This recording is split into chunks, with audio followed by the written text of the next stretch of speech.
Originalmente uma trilogia publicada entre 72 e 73 na revista Big Comic pelo deus do mangá Osamu Tezuka, Ayako é um mangá trágico que aborda a corrupção dos homens, tendo como plano de fundo um Japão em crise durante a ocupação norte-americana do pós-guerra. Agora, quase 50 anos passados da publicação original, através da editora Veneta, este clássico chocante do mangá chegou em terras brasileiras.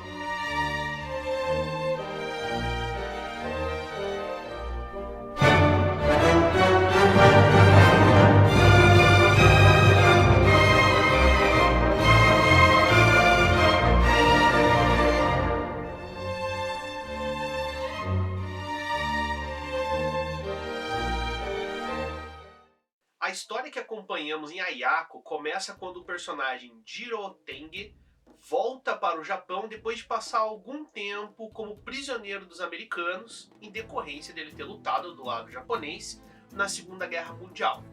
Então o quadrinho já logo de início vai apresentando muito bem pra gente esse universo temporal que ele tem como plano de fundo, que é o Japão do pós-guerra, mostrando como que esse personagem é mal recebido, até mesmo pelos lacaios mais baixos da sua família, que é um clã muito bem colocado em questão de status na região em que ele vivia, porque ele foi feito prisioneiro, né? Então mostrando bem essa cultura do Bushido e de que você deve se doar ao máximo à nação, um traço bem forte aí da cultura japonesa. É através desse personagem que a gente vai aos poucos sendo introduzido também a trama dessa história, que gira em torno dos seculares crimes cometidos pelo clã Tenge, que o Jiro faz parte. E a gente vai ser introduzido a personagem que dá nome à história, que é a Ayako,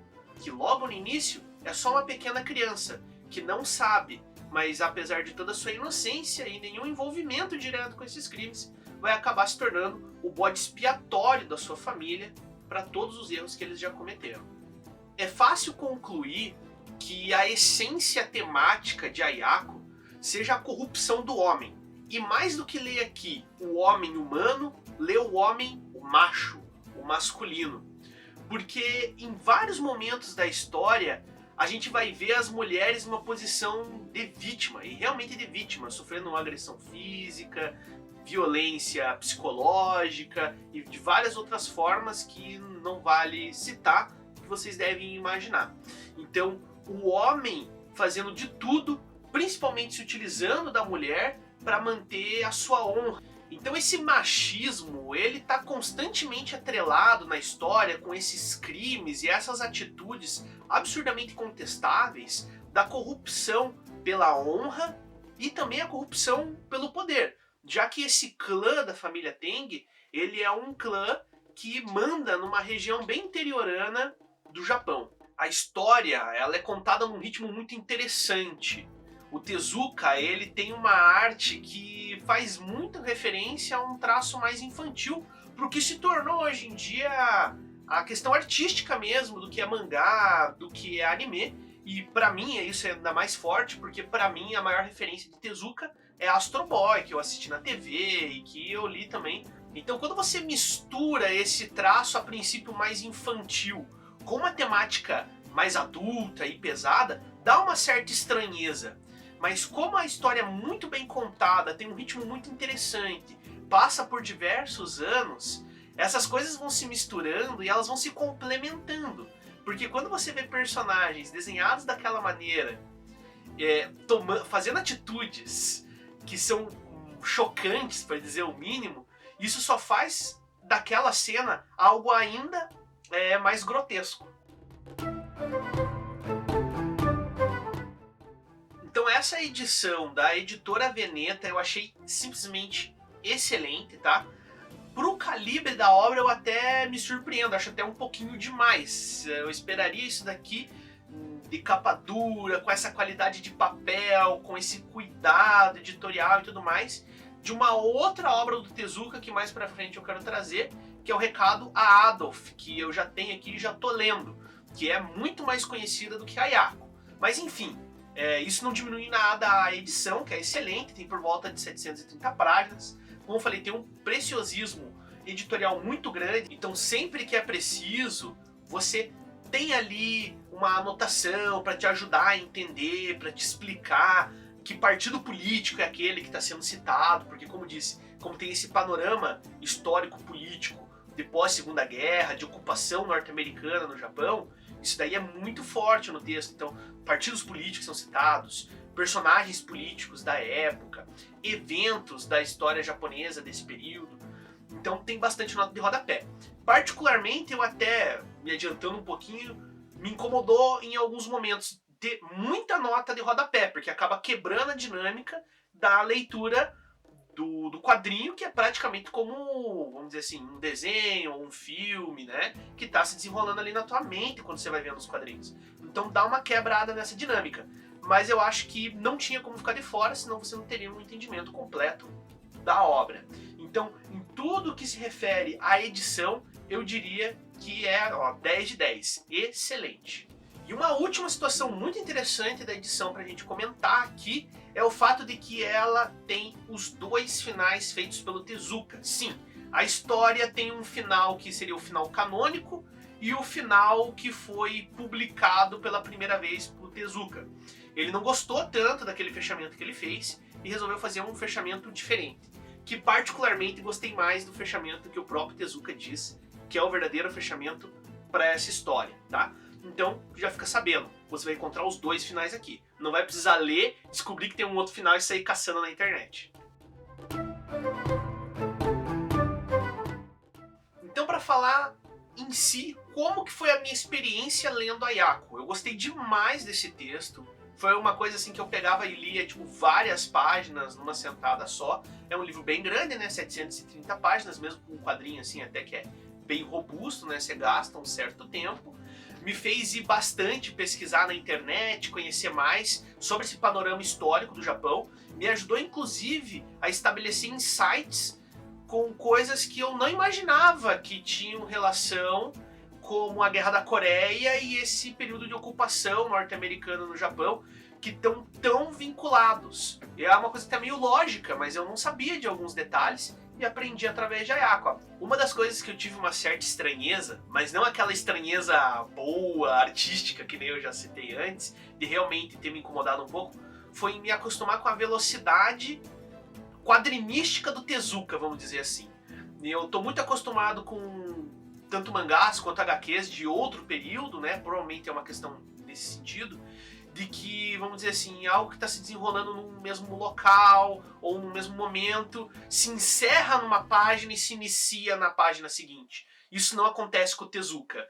Ele tá pouco se lixando, ele tá contando, tá tendo uma cena, né? Tá acontecendo num quarto, na mesma página a cena se encerra no quarto e já começa do outro lado da cidade. Eu achei isso um pouco estranho, dá uma sensação de velocidade diferente do que eu estava acostumado, mas nada demais, foi coisa minha mesmo. Eu falei bastante que a obra ela é chocante, que tem crimes, tem atitudes assim super contestáveis. Realmente não é um livro indicado para qualquer idade, definitivamente não. Apesar dele usar uma linguagem artística para muitas coisas que se fossem colocadas de maneira explícita ficaria até bem polêmico, vamos dizer assim. Então, dá uma certa suavizada, vamos dizer assim, no que está acontecendo.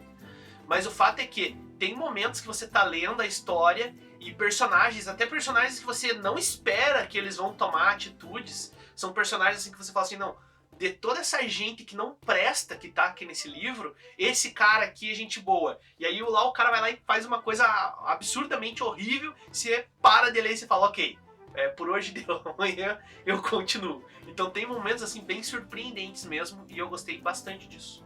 Agora nos próximos minutinhos eu vou falar bem rápido qual que é a minha interpretação dessa obra, tá? Porque como toda obra artística você vai poder tirar dali uma interpretação, alguma mensagem, né? Que o autor tá querendo dar e eu tenho uma ideia do que o Tezuka quis dizer. Então se você não quer spoilers desse livro, então você pula para a minutagem que eu vou deixar marcada aqui embaixo, onde eu continuo dando as minhas últimas considerações sem revelar nada muito importante sobre a obra, beleza? Bom, então a Ayako fica 15 anos da vida dela presa num sótão para salvar a família, porque a princípio ela tinha sido testemunha de um dos crimes. É isso que acontece. E eu fiquei me perguntando sobre uma boa parte do texto. O que raios tem a ver a história dessa menina presa num porão com todo o desenrolar super político, de espionagem, que é o outro núcleo da história muito focado lá no Jiro? O que isso tem a ver? São duas coisas desconexas? Parece ter uma certa relação quando você começa a chegar mais pro fim da história, e principalmente quando você vê aquele final, onde eles acabam, todos aqueles que causaram algum mal para Ayako, presos dentro de uma caverna junto com ela, e só ela sobrevive. E aí eu comecei a imaginar se talvez a grande mensagem que o nosso amigo Tezuka está querendo passar pra gente é que a Ayako, assim como o Japão, por conta de interesses corruptos dos maiores, acabou tendo que ser privada de toda uma vida, de toda uma liberdade.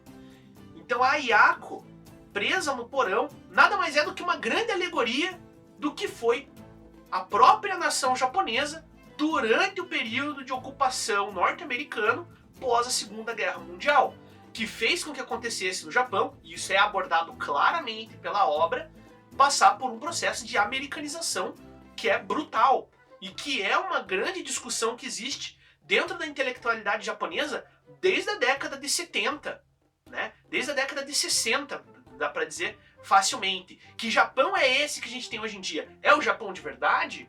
Ou é um ser quimérico que se produziu de uma mistura forçadamente introduzida lá da cultura japonesa com a cultura norte-americana? O Japão é realmente esse Japão kawaii, esse Japão anime que a gente vê, esse Japão dos hikikomori, esse é mesmo o Japão? Ou esse é um Japão que os Estados Unidos ajudou a produzir? Então qual que é o meu veredito final? Fica, acho que claramente aqui para vocês, a minha indicação para a leitura de Ayako. Acho que dentro de tudo que tem traduzido e publicado de Tezuka no Brasil, provavelmente dá para eu dizer aqui com certa tranquilidade que Ayako talvez seja uma leitura obrigatória de Tezuka no Brasil. Não sei se lá no Japão, onde tem coisa pra caramba dele para ler, Ayako esteja entre os maiores destaques. Mas do que a gente tem aqui, olha, eu vou dizer, difícil ter outra coisa dele publicada aqui que seja tão bom quanto Ayako. Então, se você quer conhecer o Tezuka, é bem interessante você fazer essa leitura. É uma trama bem instigante, é uma trama chocante, com reviravoltas, personagens muito bem trabalhados, personagens profundos, com motivações assim que você realmente entende porque eles estão fazendo aquilo, por mais que você, e a maior parte do tempo, não vai concordar com o que eles estão fazendo, mas você entende o porquê eles fazem certas coisas. E principalmente, né, o que eu achei mais interessante é uma grande porta de entrada para esse mundo da história japonesa desse período de ocupação norte-americano, de ocupação estadunidense no arquipélago japonês. Se eu falei de Segunda Guerra Mundial, corrupção e machismo, né, que talvez sejam umas três palavras-chave em torno de Ayako, eu fiquei pensando, cara, uma adaptação por uma série desse livro, seja uma adaptação japonesa ou mesmo uma adaptação brasileira pega essa trama e adapta para uma realidade brasileira, encaixaria super bem, porque a nossa sociedade tem uma sociedade super machista, né? Uma sociedade que também passou por uma influência norte-americana muito grande pós a Segunda Guerra Mundial e é igualmente uma sociedade corrupta. Para fechar, eu vou, de certa forma, pedir uma ajuda para vocês, porque eu dei uma pesquisada e não consegui encontrar essa informação. Mas eu senti que o final ele chega de uma maneira meio abrupta. De repente, a história que se desenvolve no tempo certo, para não dizer até que ela se desenvolve um pouco devagar, se desenvolve num tempo até bem adequado, de repente ela acaba. Então eu não sei se não houve algum problema na época da publicação original de Ayako que fez com que o Tezuka tivesse que finalizar ela antes da época. O que eu sei é que ele pretendia até continuar contando a história da Ayako após os eventos que são descritos aqui nesse livro. Mas eu acho que teve alguma treta aí e ele acabou terminando antes da hora, porque eu senti que acaba um pouquinho abrupto o texto. Se você sabe essa resposta, deixa aqui nos comentários. Eu vou agradecer imensamente a todos que estiveram aqui assistindo mais um vídeo, que apoiaram o canal mais uma vez. Se você gostou do vídeo, deixa o seu curtir. Por favor, compartilhe com seus amigos para ajudar o canal a crescer cada vez mais. Eu tô deixando aqui embaixo, como sempre deixo, os meus contatos para outras redes sociais, onde eu trabalho com outros conteúdos. E a gente se vê no próximo mês.